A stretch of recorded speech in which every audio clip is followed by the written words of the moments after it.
Pero quiero que veamos, Teresa, vamos a ver algunos de los escándalos, porque es que la colección de escándalos, y ojo, estos son los que están ahora y no han prescrito, pero hace muchos años que algunos periodistas, muy pocos, publicamos algunas cosas, entre otras en un libro que se llama El saqueo de España, con 2 capítulos. Uno se llamaba Los hijos del presidente, así se llamaba, y era un chanchullo, los estuve releyendo este fin de semana, era un escándalo detrás de otro, y nunca se excitó el celo ni de la Hacienda Tributaria, ni de la Justicia, nada, silencio total, ni de los medios de comunicación en Cataluña. Vamos a ver algunos de estos. Jordi Pujol confiesa sus cuentas ocultas en paraísos fiscales y por las que no ha declarado en 34 años. Mi padre Florenci Pujol y Brugat dispuso como última voluntad específica que un dinero ubicado en el extranjero, diferente del comprendido en su testamento, rendimiento de una actividad económica de la que ya se ha escrito y comentado y que no estaban regularizados en el momento de su muerte en septiembre de 1980, fueran destinados a mis 7 hijos y a mi esposa. Año 2012. El diario El Mundo publica los trapos sucios fiscales del histórico nacionalista catalán y su familia. Sale a la luz la fortuna oculta que los Pujol cosechaban. Varios paraísos fiscales alrededor del mundo, desde Andorra hasta Ginebra, pasando por Gabón y las Islas Caimán. ¿Tiene usted cuentas en Suiza, señor Pujol? No. Y a mí me gustaría que usted hiciera una declaración tajante, contundente, que me desmintiese todo lo que se ha ido publicando. Porque no puedo entrar a valorar que si tenemos cuentas en el extranjero, no. Año 2014. Una vez más, el diario El Mundo lleva portada los 3,4 millones de euros que la familia Pujol ingresó en Andorra en tan solo un mes, con 11 ingresos. Hombre, yo me encuentro un poco indefenso, porque claro, todo eso de la UDEF. ¿Qué coño es esto de la UDEF? No es la primera ocasión que la sombra de la corrupción salpica a la primera familia de Cataluña durante 23 años. Desde hace décadas, en muy pocos medios se viene destapando los escándalos que sistemáticamente han abocado al cajón de los juzgados. Sin embargo, en los últimos tiempos, las causas judiciales se han estrechado el cerco a los distintos miembros del clan Pujol. Oriol Pujol Ferrusola ha tenido que dejar su escaño en el Parlamento y hace unos días su cargo en el partido por estar imputado por un delito de cohecho y tráfico de influencias en el caso ITV. Además, el primogénito Jordi Pujol Ferrusola ha sido acusado por su exnovia de trasladar bolsas con billetes de 500 euros a Andorra. Una investigación en la que el juez Pablo Ruz le ha puesto contra las cuerdas y ha descubierto que movió 33 millones en 13 países entre 2004 y 2014. Según estas informaciones, Jordi Pujol habría defraudado mientras gobernaba en una de las comunidades que paga más impuestos de toda España. Bueno, es un baile de millones que a mí... Y estamos hablando de millones de euros, multiplíquenlo por lo que se tiene que multiplicar. Estamos hablando de miles de millones de pesetas, de las cuentas que se han movido el hijo, otro de los hijos. Esto es una cosa verdaderamente indecente. Y yo os pregunto, ¿habéis visto con qué cuajo dice Jordi Pujol? ¿Que si tenemos cuentas en el extranjero? No. Me siento indefenso. ¿Qué narices es la UDEF? Quiero decir, es que me parece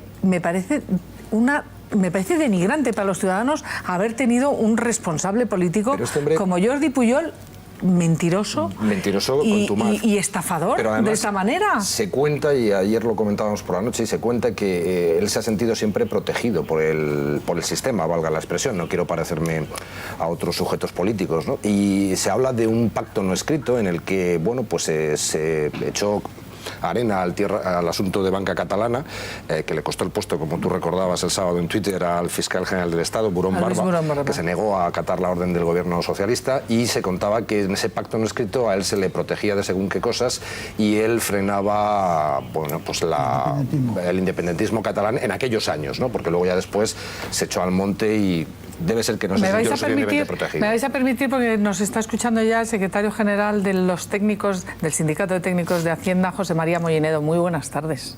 Buenas tardes. Queríamos saber aquí qué le ocurre a una persona como Jordi Pujol, qué le puede ocurrir cuando declara que hacía 34 años recibió una herencia y de repente lo confiesa así en un papelito. ¿Cuáles son los siguientes pasos que le puede pasar al señor Pujol? Bueno, por la información que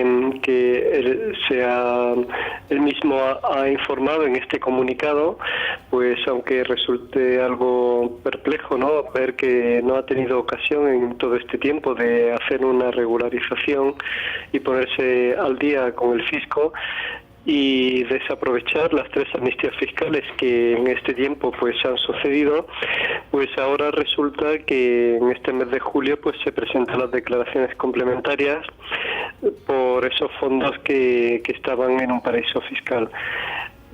Posiblemente tenga que ver ese apresuramiento en este momento final por la información que el juez Ruth pues pidió a algunas entidades bancarias, tanto en Andorra como en Suiza, por la cual es posible que ya sepan la información que tarde o temprano le va a llegar, más bien temprano, al juez. Y anticipándose a una posible imputación por los delitos fiscales que podrían haber cometido, pues estas personas presentan declaraciones complementarias para aflorar ese dinero oculto. Y por lo tanto, si uno motu propio, aunque sepa que hay una investigación judicial, pero todavía no le han llamado, presenta esa, no sé, se le refresca la memoria de repente y se acuerda de unas cuentas que jamás declaró y dice que es de una herencia, ¿qué es lo que le pasa? ¿Cuál es la sanción que puede tener? ¿O no hay sanción? ¿O no es, o deja de ser delito? Bueno, deja de ser delito en el momento en que ha regularizado de forma, digamos, voluntaria, es decir, en el momento en que no existe una investigación tributaria o penal por los delitos fiscales o por el impuesto de la renta del año 2010.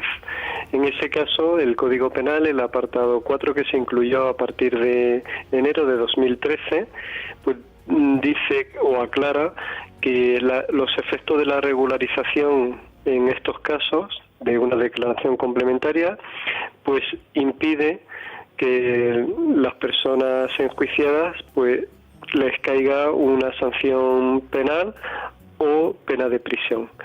Y también esa exención penal pues se extiende a los delitos instrumentales que puedan haber cometido, como pudieran ser los de falsedad mercantil u otros cualquiera. Es decir, que podemos asegurar, podemos deducir que esto lo ha hecho el señor Pujol y además, según nos contó después la Vanguardia, su mujer y 4 de sus hijos habrían presentado ya esas complementarias precisamente para evitar esa imputación de los posibles delitos que hubieran cometido, que parece que podría haber sido inminente o puede ser inminente. Bueno, cualquier asesor fiscal en esta circunstancia habría aconsejado esa maniobra, quedar en paz con el fisco, pagar una cantidad que en su día no quisieron pagar y con la normativa vigente después de la ley antifraude de 2012, pues en las que se declaraba la imprescriptibilidad de las cantidades no declaradas en el extranjero, particularmente en paraísos fiscales, pues estas personas, pues mal que les pese, han tenido que pagar unas cantidades muy elevadas de dinero. El 42% del tipo marginal de Cataluña en el IRPF del año 2010 era el tipo máximo de la tarifa de aquella época, más los recargos del 20% de declaración complementaria y los intereses de demora al 5% anual por los 2 años transcurridos entre 2012, al año siguiente del fin de plazo de la declaración, y junio de 2014. Esto sería sanción? Lo que... ¿Lleva sanción? Hay una parte del sector de los asesores que hablan de esa sanción del 150% máxima que se aplicaría a estos supuestos de ganancias patrimoniales que afloran, que no se pueden justificar procedentes de cuentas en el extranjero. Pero nosotros nos tememos que esta sanción así no se puede aplicar de forma automática, porque hay que tener en cuenta que estas personas han presentado una declaración complementaria antes de que se inicie la investigación formalmente sobre los hechos correspondientes al impuesto de la renta del año 2010, con lo cual esas declaraciones complementarias son voluntarias, digamos, están incentivadas por la investigación que va a llegar, pero son voluntarias. Como no tenga sanción y como son voluntarias, la pregunta que uno se hace es ¿cómo es posible que haya habido una ciudadana española, que es la novia de Jordi Pujol, hijo, que ha hecho las denuncias de maletines y de billetes de 500 euros y que la agencia tributaria, motu propio, no haya abierto una investigación a esa familia? Porque vamos, abren a cualquier mindundi que deja por una paralela de no sé cuántos poquitos euros y resulta que hay una denuncia y la agencia tributaria no se ha visto su celo excitado para investigar a esta familia y han podido presentar una complementaria.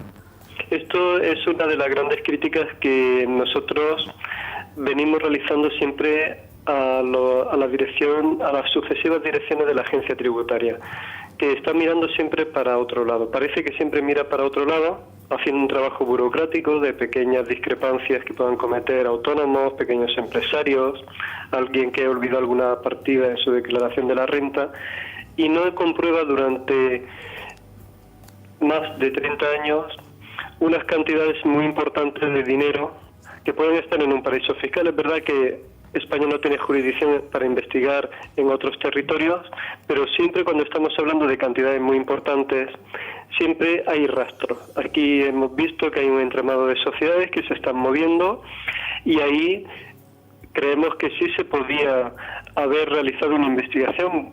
Nosotros siempre venimos reclamando que el 80% de la plantilla que estamos dedicados a investigar estos pequeños fraudes e irregularidades, desplacemos esa investigación precisamente hacia las grandes fortunas y las multinacionales, las grandes compañías, que son las que defraudan algo más del 71% de la evasión total del país. Bueno, pues José María Mollinedo... Sí. Claro, sin embargo, a este colectivo de grandes evasores solamente le dedicamos una quinta parte de la plantilla. Creo que hay una gran descompensación en los esfuerzos de la agencia tributaria. Y esto es un caso más, un caso lamentable más de que produce ese tipo de prácticas. Pues desde aquí, desde luego, señor Mollinedo, nos sumamos a la denuncia que hacen ustedes. A mí me parece gravísimo que, siendo pública la denuncia de fraude cometida por esta familia, hecha por una persona en concreta, y habiendo investigaciones judiciales en curso, yo me caigo de la silla al ver que la agencia tributaria no les había abierto investigaciones y por lo tanto aquí todos estos pueden regularizar tan ricamente cuando a cualquier autónomo, a cualquier, a cualquier persona que maneja un presupuesto ínfimo en comparación con estas millonadas, se les abren paralelas por muchísimo menos. Así que muchísimas gracias, señor Mollinedo, por haber estado con nosotros.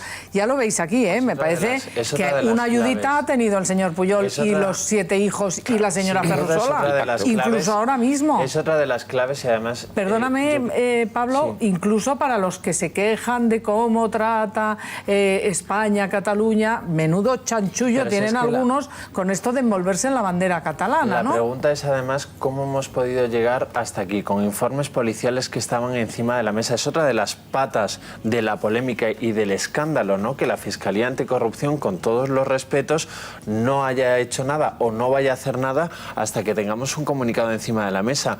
Yo, por ejemplo, hablaba con fuentes ministeriales del Ministerio del Interior y me venían a sugerir que había informes policiales desde hace mucho tiempo en determinados despachos. Pablo, que el informe de la UDEF, el informe de la UDEF, María Teresa, que comentaba Pujol de esa forma tan despectiva, es de la campaña de las elecciones. Mi sorpresa viene al enterarme ahora que no se les había abierto una investigación en Hacienda. O sea, hay un informe de la UDEF que dice que manejan 137 millones de euros y no hay una investigación de Hacienda y por lo tanto les permite regularizar. José Manuel ha dado un dato que a mí me parece que habrá que investigar, pero cuando tú hablas del pacto, estos días se está escribiendo mucho sobre eso. Ha habido un pacto.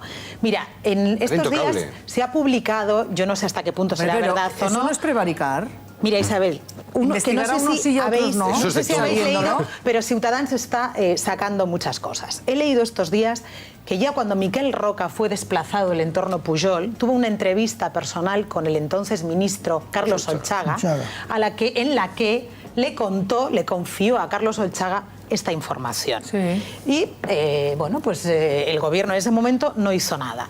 Los gobiernos siguientes han transigido... Necesitaban los votos exactamente. de convergencia. ¿Y cuál es el tema ahora? Pues lo que José Manuel planteaba. Que tú dices, el triunfo de Esquerra Republicana, pues, Isabel, pero vamos ese a va a ser...